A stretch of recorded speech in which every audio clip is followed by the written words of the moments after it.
कळवण तालुक्यातील कळवण खुर्द या ठिकाणी विठोबा गुलाब पवार या शेतमजुराच्या अपहरण आणि मारहाणीच्या प्रकरणावरून ग्रामस्थ आणि आदिवासी बांधव संतप्त झालेत। या घटनेविरोधात शनिवारी कळवण पोलीस ठाण्यामध्ये ठिय्या आंदोलन सुरू असताना आंदोलनकर्ते आणि पोलिसांमध्ये जोरदार शाब्दिक वाद झाला।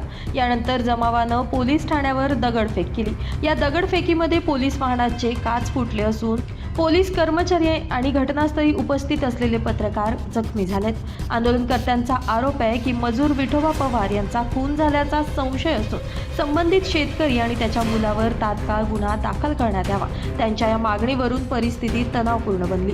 दरम्यान कळवण खुर्द येथील शेतकरी बापू त्र्यंबक शिंदे यांच्या शेतात विठोबा पवार मजूर म्हणून काम करत होते। शेतमालक बापू शिंदे आणि त्यांचा मुलगा राहुल शिंदे यांनी पवार याला मारहाण केली आणि त्यांचं अपहरण केल्याचा आरोप पवार यांच्या नातेवाईकांनी केलाय।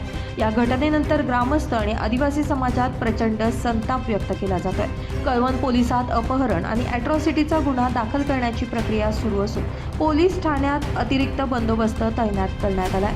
घटनेमुळे संपूर्ण परिसरात तणावाचं वातावरण निर्माण झालं असून पोलिसांनी परिस्थिती नियंत्रणात आणण्यासाठी प्रयत्न सुरू केलेत।